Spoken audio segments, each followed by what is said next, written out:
오늘의 말씀 전도서 9장 1절부터 10절 말씀. 하나님 아버지, 한 주를 시작하는 월요일 아침 시간에도 주의 은혜를 함으로 주 앞에 나오게 하시니 감사합니다.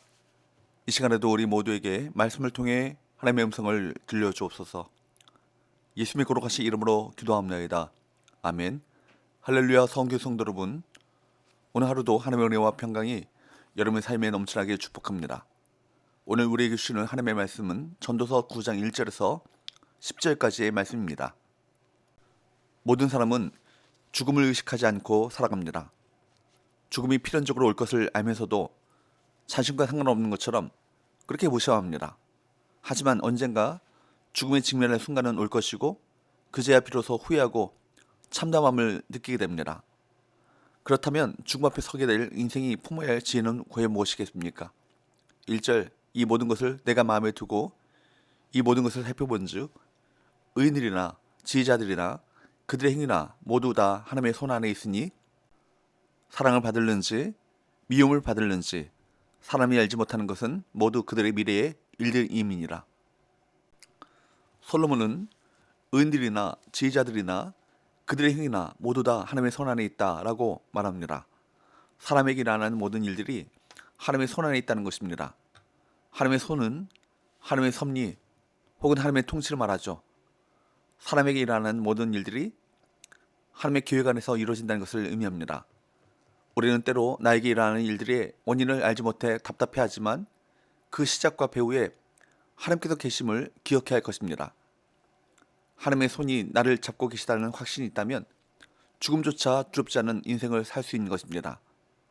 솔로몬은 사람이 미래의 모든 것을 알 수 없지만 한 가지 분명한 확신한 사실을 말하고 있습니다. 2절, 모든 사람에게 임하는 그 모든 것이 일방이라. 의인과 악인, 선한 자와 깨끗한 자와 깨끗하지 아니한 자, 제사를 드리는 자와 제사를 드리지 아니하는 자에게 일어나는 일들이 모두 일반이니 선인과 죄인, 맹세하는 자와 맹세하기를 무수하는 자가 일방이로다.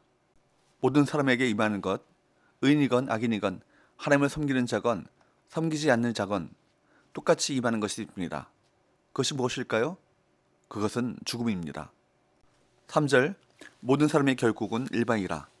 이것은 해 아래에서 행해지는 모든 일 중에 악한 것이니 곧 인생의 마음에는 악이 가득하여 그들의 평생에 미친 마음을 품고 있다가 후에는 죽은 자들에게로 돌아가는 것이라. 죽음은 의인도 악인도 피할 수 없습니다. 그래서 죽음을 끝으로 여긴다면 의인의 인생이나 악인의 인생이나 전혀 다를 바 없는 험한 인생일 뿐인 것이죠. 하지만 신자들의 죽음은 끝이 아니죠. 영원한 하나님 나라와 그 안에서 누릴 복락이 예비되어 있습니다. 그러므로 우리는 죽음을 내다보며 살아야 할 것입니다. 죽음 이후 임할 놀라운 세계와 하나님의 심판을 마음에 두고 온전한 삶을 살아가야 할 것입니다. 솔로몬은 묘한 아이러니를 말합니다. 4절, 모든 산자들 중에 들어있는 자에게는 누구나 소망이 있음은 산 개가 죽은 사자보다 낫기 때문이니라. 살아있는 개가 죽은 사자보다는 낫다라는 이 말은 당시에 유행하던 속담이 아니었을까 생각됩니다. 당연히 용맹한 사자가 개보다 훨씬 나아 보이지만 죽은 사자라면 살아있는 개보다 전혀 나을 바가 없습니다.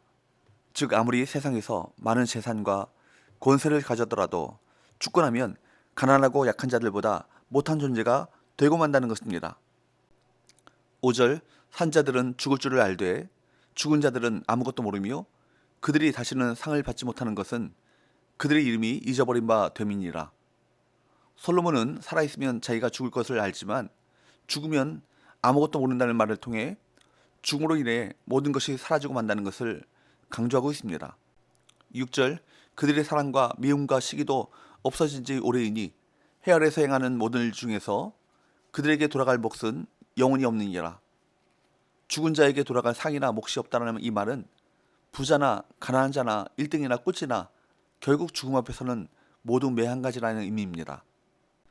세상에서 아무리 많은 것을 성취한다고 해도 죽으면 그것이 전부 무가치해질 뿐입니다. 이처럼 세상에서 사람들이 추구하는 것은 다 험한 것뿐이죠.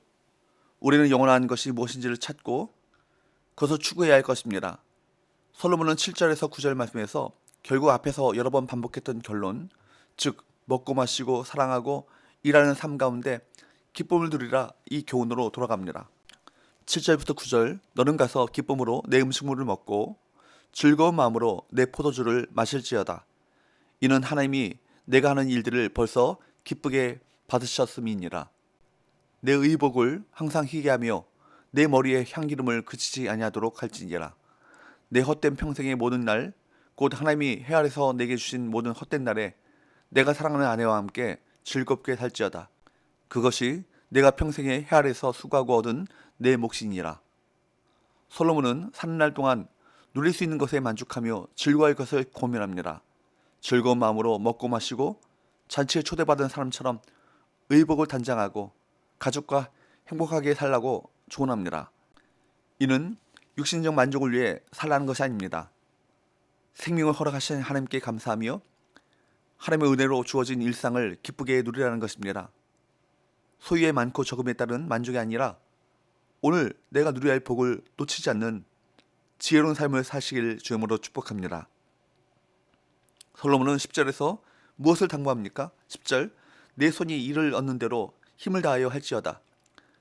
내가 장차 들어갈 소홀에는 일도 없고 계획도 없고 지식도 없고 지혜도 없음이니라. 솔로몬은 손이 이를 얻는 대로 힘을 다할 것을 당부합니다.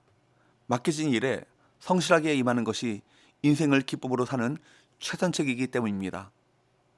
인생은 헛되고 언젠가 끝납니다.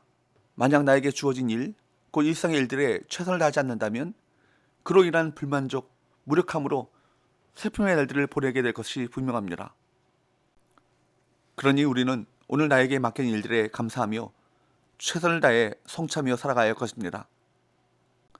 우리는 죽음을 외면하지 말고 그 죽음을 바라보며 오늘 우리에게 주어진 이 삶을 누려야 할 것입니다. 무엇보다 우리는 죽음으로 끝나지 않는 영혼에 있다는 삶을 살아가는 자들입니다. C.S. 루이스의 표현대로 우리는 마지막 날에 더 깊은 나라로 들어가게 될 것입니다. 삶을 허락하시고 영생의 복까지 선물로 주신 하나님으로 인해 즐거워하며 살아가는 지혜가 있길 소망합니다. 기도합시다.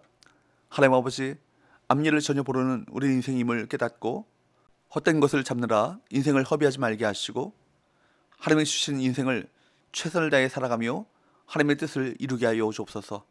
예수님의 거룩하신 이름으로 기도하옵나이다. 아멘.